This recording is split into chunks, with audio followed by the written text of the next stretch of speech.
അതുകൊണ്ട് ഇടയ്ക്കിടയ്ക്ക് പോയി നമ്മൾ ആർക്കൊക്കെ വോട്ട് ചെയ്ത് സംതൃപ്തി അടയുമ്പോൾ ഈ ജനാധിപത്യം നമ്മളെ നോക്കി കോക്കിരി കാട്ടുകയാണ്, നമ്മൾ വഞ്ചിക്കുകയാണ്. നമ്മൾ ഈ ജനാധിപത്യം എന്ന് പറയുന്ന ഈ കപടാധിപത്യത്താൽ വഞ്ചിക്കപ്പെടുകയാണ്. അതിന്റെ ഏറ്റവും പ്രത്യക്ഷമായ ഉദാഹരണമാണ് ഇപ്പൊ നമ്മുടെ മുമ്പിലുള്ളത്. ഇപ്പോൾ എൻഡോസൾഫാൻ വീണ്ടും ചർച്ചയാകുന്നു.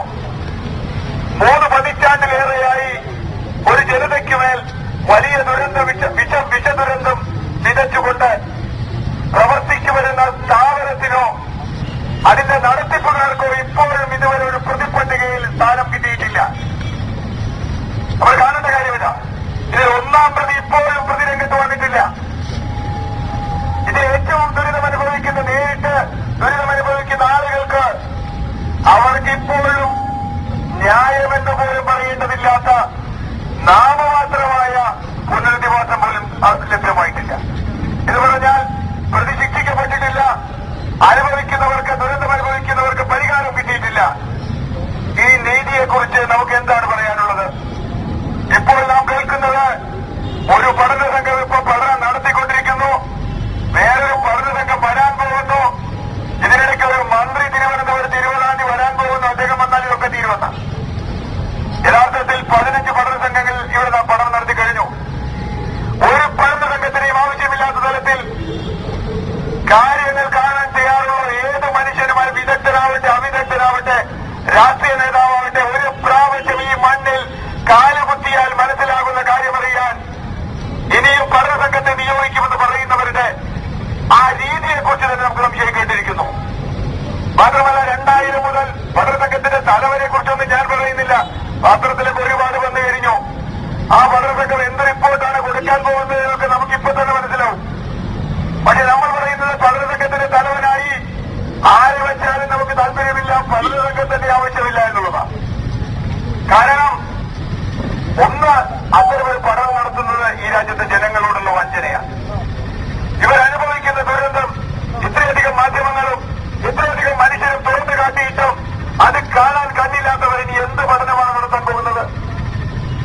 ഇവരുടെ രക്തത്തിൽ, ഇവരുടെ ഉഴപ്പാൽ, ഇവരുടെ മണ്ണിൽ, ഇവരുടെ വെള്ളത്തിൽ, ഇവരുടെ വായുവിൽ, ഇവരുടെ ജീവിതത്തിൽ ഇനി കീടനാശിനിയുടെ അംശമുണ്ടോ എന്ന് ഗവേഷണം നടത്തി കണ്ടുപിടിക്കാൻ പോവുകയാണ് ചില ആളുകൾ. നമുക്കറിയാം 2001 മുതൽ ഇവിടെ ഈ വിഷം നേരിട്ട് തളിക്കുന്നില്ല. 2001 ശേഷം ഇപ്പൊ 10 വർഷമാകാകുക. ഒരുപക്ഷെ അവർ അന്വേഷിക്കുമ്പോൾ വെള്ളത്തിലെയോ വായുവിലെയോ ഉഴപ്പാലിലെയോ കീടനാശിനിയുടെ അംശം അല്പം കുറഞ്ഞുപോയി എന്ന് കണ്ടാൽ അത് മാത്രം മതിയല്ലോ, കണ്ടില്ലേ കീടനാശിനി ഇല്ലല്ലോ എന്ന് പറഞ്ഞ് രക്ഷപ്പെടാൻ കഴിയും. അതുകൊണ്ട് തന്നെ ഇത് കാപട്യമാണ് എന്ന് ഇവിടെ ധീരകളായ മനുഷ്യർക്കൊപ്പം കേരളത്തിലെ മുഴുവൻ ചിന്തിക്കുന്ന ആളുകളും ഒറ്റയടിക്ക് പ്രഖ്യാപിക്കേണ്ട ഒരു സന്ദർഭമാണിത്. ഒരു കാരണവശാലും അത്തരമൊരു സംഘത്തെ ഈ മണ്ണിലേക്ക് കാലുകുത്താൻ നമ്മൾ അനുവദിക്കുകയില്ല എന്ന് പ്രഖ്യാപിക്കുന്ന ഒരു സമ്മേളനമായിട്ട് മാറണം. മാത്രമല്ല ഇത് കേവലം എൻഡോസൾഫാന്റെ പഠനം വേണ്ട എന്ന് തീരുമാനിക്കുന്ന കാര്യം മാത്രമല്ല, എൻഡോസൾഫാന്റെ നിരോധനം മാത്രമല്ല. എൻഡോസൾഫാൻ നമുക്കറിയണം ഒരു ബ്രാൻഡ് നെയിം മാത്രമാണ്, ഒരു കീടനാശിനിയുടെ ഒരു ബ്രാൻഡ് നെയിം മാത്രമാണ്. എൻഡോസൾഫാൻ നിരോധിച്ചാൽ നാളെ വേറൊരു സൾഫാൻ എന്ന രൂപത്തിൽ ഇതേ ഓർഗനാക്ലോറിൻ പോലെയുള്ള കീടനാശിനി നിങ്ങൾക്ക് വേറൊരു പാത്രത്തിൽ, വേറൊരു കവറിൽ, ഇപ്പോൾ മഞ്ഞയായാലും നാളെ ചുവപ്പാവും, ചുവപ്പ് നീലയാവും, നീല വേറെ ഏതെങ്കിലും കളറാവും, അതുപോലെ തിരിച്ചു വരും. അതുകൊണ്ട് നമുക്ക് അടിയന്തരമായി വേണ്ടത് എല്ലാത്തരം കീടനാശിനികളെ കുറിച്ചും മനുഷ്യരുണ്ടാക്കുന്ന വിപത്തുകളെ കുറിച്ച് കൃത്യമായ നിയന്ത്രണമുള്ള ഒരു നിയമമാണ്. നമുക്കിപ്പോ കീടനാശിനിയെ കുറിച്ചുള്ള നിയമം എന്താ? 1968 ഒരു നിയമം. ആ നിയമം അനുസരിച്ച് വേണമെങ്കിൽ ഏത് കടയിലും കീടനാശിനി വിൽക്കാം. നമുക്കറിയാം, ഒരു ഗുളിക, തലവേദനയുടെ ഗുളിക നിങ്ങൾ വാങ്ങണമെങ്കിൽ നിയമപ്രകാരം ഡോക്ടറുടെ പ്രിസ്ക്രിപ്ഷൻ വേണം.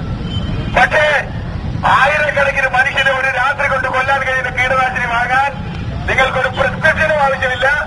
നിങ്ങൾക്ക് ഏത് കടയിൽ പോയി വാങ്ങാം. അത് വിൽക്കുന്നവരും ലൈസൻസ് ആവശ്യമില്ല, വാങ്ങുന്നവരും ലൈസൻസ് ആവശ്യമില്ല. അത്രയ്ക്കും ദുർബലമായ ഒരു നിയമമാണുള്ളത്. കീടനാശിനിക്ക് പെർമിറ്റ് കൊടുക്കുന്ന ഒരു നിയമം മാത്രം. ആ നിയമം വന്നതിന് ശേഷം ഇവിടെ പരിസ്ഥിതി നിയമങ്ങൾ എത്ര മാറ്റം വന്നു? വായു സംരക്ഷണ നിയമം, ജല സംരക്ഷണ നിയമം.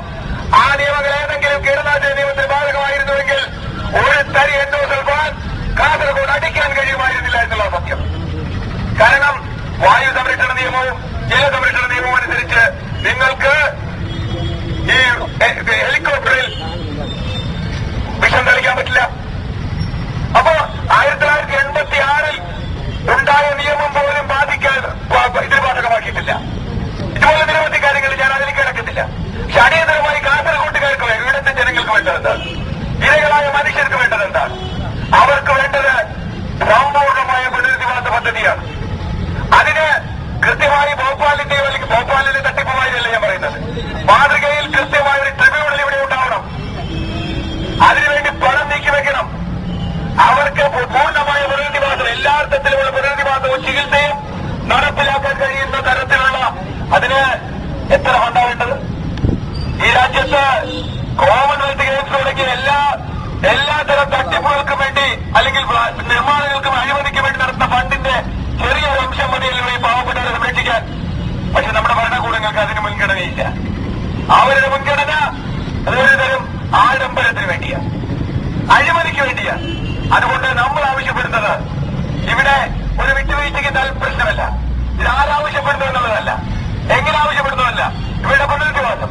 അതുപോലെ ഞാൻ ആദ്യം പറഞ്ഞതുപോലെ 1-ാം പ്രതി ഇപ്പോഴും ശിക്ഷിക്കപ്പെടാതെ പ്രതിപട്ടികയിൽ പോലും പെടാതെ നിൽക്കുന്ന ഒരു പ്ലാന്റേഷൻ കോർപ്പറേഷനാണ്.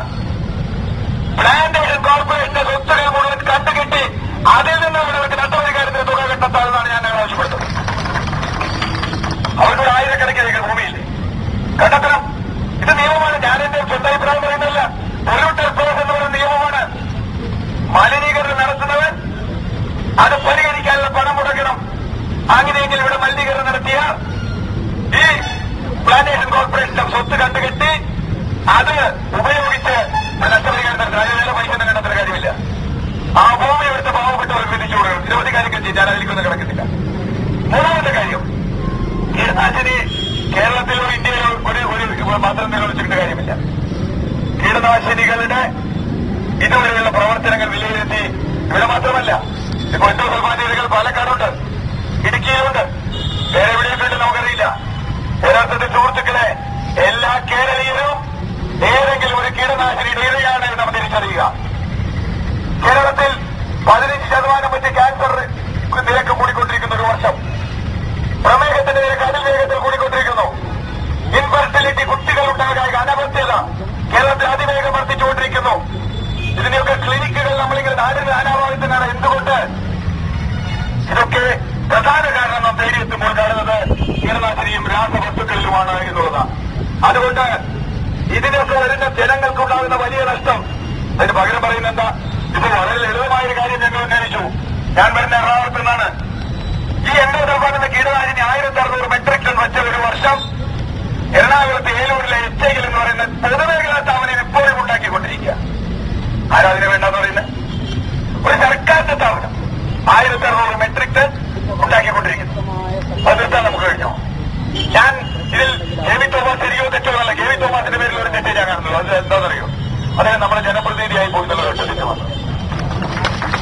നമ്മുടെ ജനപ്രതിനിധിയായി അദ്ദേഹം അവിടെ പോയി നമുക്കെതിരായി സംസാരിക്കുന്നു. അതിപ്പോ നമ്മുടെ എല്ലാ ജനപ്രതിനിധികളും ചെയ്യുന്ന കാര്യമായതുകൊണ്ട് ഞാൻ അതിനെക്കുറിച്ച് കൂടുതൽ പറയുന്നില്ല. അത് മാത്രമേ അദ്ദേഹം ചെയ്തൊരു തെറ്റുള്ളൂ. അദ്ദേഹം ആന്ധ്രയിൽ നിന്നോ കർണാടകയിൽ നിന്നോ മധ്യപ്രദേശിലോ ജനപ്രതിനിധിയാണെങ്കിൽ നമുക്ക് മിണ്ടാനില്ല. കാരണം അദ്ദേഹത്തിന് ഇതൊന്നും അറിയില്ല. പക്ഷെ കേരളത്തിലെ ജനപ്രതിനിധിയായി കേരളീയരെ പരസ്യമായി വഞ്ചിക്കുന്ന നിലപാടെടുക്കുമ്പോൾ നമുക്ക് പറയാതിരിക്കാൻ പറ്റില്ല. അദ്ദേഹം പറഞ്ഞ കേന്ദ്ര സർക്കാരിന്റെ അഭിപ്രായം. ഇന്നിപ്പോ കേന്ദ്ര സർക്കാരിന് മുമ്പിൽ ഒരു കൂട്ടം എംപിമാരുടെ പ്രകടനമുണ്ട്. നല്ല കാര്യം, ചെയ്യട്ടെ. പക്ഷെ ഇതൊക്കെ വളരെ വൈകിപ്പോയില്ലോ എന്നൊരു ഖേദം എനിക്കൊരു ബെറ്റർ ലേറ്റ് ആൻഡ് അവർ ഇംഗ്ലീഷിൽ പറയും. അപ്പൊ വൈകിയാലും ശരിയായ കാര്യമല്ലേ നടക്കട്ടെ. പക്ഷെ ഫലമുണ്ടാകണം. പത്രവാർത്ത വരുമ്പോൾ മാത്രം പാർലമെന്റ് വാർത്ത നടത്തി പത്രത്തിൽ വാർത്ത നടത്തുന്ന രാഷ്ട്രീയ പ്രവർത്തനം കൊണ്ട് മുമ്പോട്ട് പോകാനാവില്ല. കാരണം നാം ഇതുവരെ കണ്ടതാണ്, ഈ രാഷ്ട്രീയ നേതാക്കളുടെ ഭരണകൂടങ്ങളുടെ പ്രഖ്യാപനങ്ങളുടെ പരമ്പര കണ്ടവരാണ് കാസർഗോട്ടെ പാവപ്പെട്ട ആളുകൾ. പ്രഖ്യാപനം മാത്രമേ ഉണ്ടായുള്ളൂ, വേറെ ഉണ്ടായില്ല. അതുകൊണ്ട് ഇതിന് മുമ്പോട്ട് പോകാനാവില്ല. നമുക്ക് വേണ്ടത് അടിയന്തരമായി നമ്മൾക്കിടയിലുള്ള അഭിപ്രായ വ്യത്യാസങ്ങൾക്കൊന്നും പ്രസക്തിയില്ല.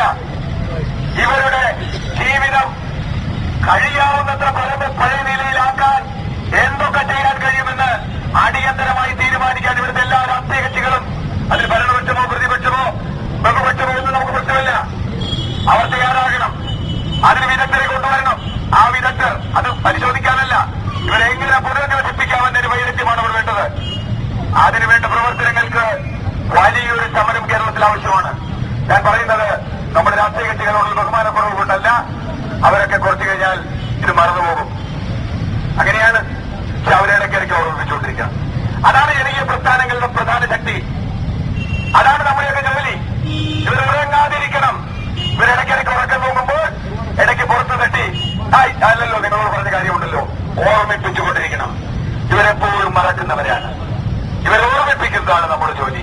അതുകൊണ്ട് കേരളത്തിലെ സാമൂഹ്യ രാഷ്ട്രീയ പരിസ്ഥിതി പ്രസ്ഥാനങ്ങളിലൊക്കെ ജോലി എന്ന് പറയുന്നത് ഇത്തരത്തിൽ ഉറങ്ങുന്നവരെയും ഉറക്കം നടിക്കുന്നവരെയും ഉണർത്തി നേരിന്റെ മുഖം വെളിച്ചം കാണിച്ചു കൊടുക്കുകയാണ്. അങ്ങനെ കാണിച്ചു കൊടുത്ത് എന്താണ് ഇവർ ആവശ്യപ്പെടുന്നത്? ഇവർ മാത്രമാണ് ഈ സമരത്തിൽ ഉറച്ചു നിന്നിട്ടുള്ളത്. ഇവരോടൊപ്പം നിന്ന കുറച്ചു പേർ. അതുകൊണ്ട് ഇവരാവശ്യപ്പെടുന്നതാണ് പ്രധാനം. നമ്മൾ ആരും ആവശ്യപ്പെടുന്നല്ല. ഇവരുടെ ആവശ്യം എന്താണ്? അത് പരിഹരിക്കാൻ കഴിയുന്ന തരത്തിലേക്ക് സമരത്തെ വളർത്തിക്കൊണ്ടുവരണം. അതിലെല്ലാ രാഷ്ട്രീയ പ്രസ്ഥാനങ്ങളും സഹകരിക്കണം. പലപ്പോഴും രാഷ്ട്രീയ പ്രസ്ഥാനങ്ങൾ അവരുടെ സങ്കുചിത അജണ്ടകളിലേക്ക് പോകുന്നില്ലേ എന്ന സംശയം നമുക്കുണ്ട്. അതിൽ അവർ മാറണം. അതിൽ മാറണമെങ്കിൽ ശക്തമായ ജനകീയ അഭിപ്രായം ഉണ്ടായാൽ അവർ മാറും. ഇത് പ്ലാച്ചിമട മുതൽ നാം കണ്ടുകൊണ്ടിരിക്കുന്ന കാര്യമാണ്.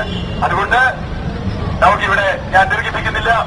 ഈ സമരം അത്തരത്തിലുള്ള പ്രഖ്യാപനത്തിന്റെ ഓർമ്മപ്പെടുത്തലിന്റെ ഭീഷണിയുടെ സ്വരമാണിത്. ഇതൊരു ഭീഷണിയാണ്. നിങ്ങൾക്ക് പുറകോട്ട് പോകാനാവില്ല. ഇവരുടെ സമ്പൂർണമായ പുനരധിവാസം വരെ ഇവരുടെ കൂടെ കേരളത്തിൽ ചിന്തിക്കുന്ന മുഴുവൻ സമൂഹവും യുവത്വവും ഉണ്ടാവുമെന്ന് ഉറപ്പു നൽകുന്ന ഒരു സമ്മേളനം എന്നുള്ള നിലയ്ക്ക് ഈ സമ്മേളനത്തിൽ എല്ലാ അഭിവാദ്യങ്ങളും അർപ്പിച്ചുകൊണ്ട് ഇവിടെ പങ്കെടുത്ത ഇവരെതിരെകളായ മനുഷ്യരെയും പങ്കെടുത്ത സാമൂഹ്യ പ്രവർത്തകരെയും സോളിഡാരിറ്റി പ്രവർത്തകരെയും അഭിവാദ്യം ചെയ്തുകൊണ്ട് ഞാൻ ഉദ്ഘാടനം ചെയ്തതായി പ്രഖ്യാപിക്കുന്നു. നന്ദി.